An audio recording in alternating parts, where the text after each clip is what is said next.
There are a lot of strange cases out there involving ghosts, kids, and schools, and most experts believe that these cases are nothing more than mass hysteria, which I do agree with to some extent, but I also believe that in some of these cases something paranormal could have triggered it. One story I want to talk about today happened last week at a school in Africa, and this is a pretty crazy story. This all started around 11 o'clock at night when some students claimed that they were studying, when all of a sudden a strange object started to manifest in the room, and this object slowly started to look like a human being. So the kids, now scared to death, ran out of the school as fast as they could. One student was so scared by this that she jumped from the second-story window and injured herself so badly that she had to be taken to the hospital. Then the next day, 17 students mysteriously fainted. Now this ghost sighting and all these mysterious faintings really freaked out the other students, and some of them even started to attack the teachers as well as the security guards. And I'm not sure why they did that, but the next day they had to close down the school because so many kids were just going crazy. It was like they were possessed. And in the end, there were 20 students who fainted and many others who claimed that they'd been attacked by something supernatural. Now this is definitely a creepy but very interesting case. And what kind of stood out to me while reading this article is that these students who saw this alleged ghost manifest right in front of them told the authorities that they were studying at 11 o'clock at night. Now I don't want to call them liars, but I do find that a bit strange. I think that they were playing with a Ouija board or something like that. And the reason why I believe this is because there are other similar cases out there that involve Ouija boards and schools shutting down.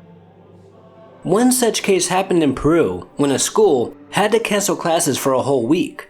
This all started when a young girl, a student at the school, took from her mom, who was a teacher, a Ouija board and a book about black magic.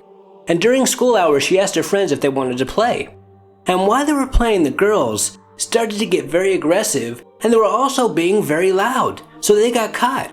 And the teachers who caught them were really freaked out as the girls were just going crazy, so they were sent home.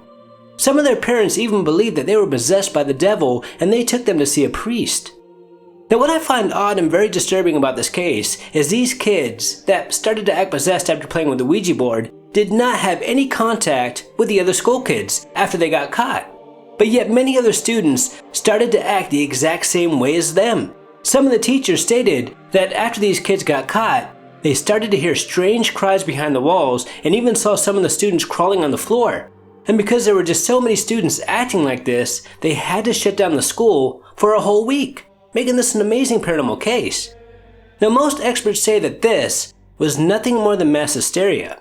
And like I said before, I do agree with this theory to some extent, but I also think that it's possible that something paranormal happened here, because this all started after the girls played with a Ouija board.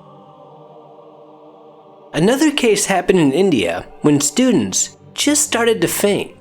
And the students and even some of the teachers believed that this was because a spirit had cast a spell on them. Across the street from the school is an old abandoned house that many say is haunted.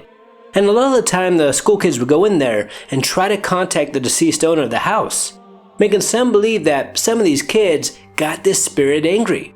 And this was the reason for all these attacks. Now this is a very superstitious region, so the parents, scared for their kids' safety, started to pull them from the school. And since so many kids were not attending class, they decided to shut it down until they could figure out what the heck was going on. Now all the students that fainted were examined, but the doctors could not find anything wrong with them. So yet again they believed that this was caused by mass hysteria, and about a week later the school was reopened. Then just 3 months later, there was another, more disturbing case in India when students claimed to have been attacked by a ghost. They even had scratch marks on their body and blood stains on their clothes.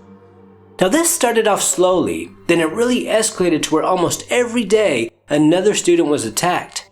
So the parents, very scared and angry at the school for not stopping this, went to the school and demanded that they hire an exorcist to cleanse the school. And after the exorcism was performed, there were no more attacks. Now most of these cases happened at all-girls schools, and a lot of paranormal experts believe that girls at this age can be more prone to paranormal activity. One paranormal researcher who has investigated 847 cases across the world believes that girls at this age release the purest form of energy. and this energy attracts spirits as they feed on it, just like demons feed on negative energy, which is a very interesting theory, and that reminds me of a very creepy photo. This man in the photo, Joe Rodriguez, was a drug addict at the time this photo was taken. And when he saw this photo, he believed that this was a demon. His wife believed that it was a devil. Now this photo was taken at his in-laws' 50th wedding anniversary, and there were no dogs there. And that is why this photo has always freaked me out. And after Joe saw this, he stopped taking drugs on the spot. And still to this day he keeps this photo in his wallet to remind him to stay off drugs. Now going back to these schools closing, I think it's just too easy to blame them all on mass hysteria. Sometimes, especially in cases like the one involving the Ouija board, I think that something unknown, something paranormal, is to blame. Until next time, this is Paranormal Junkie. Make sure to hit that subscribe button and stay tuned.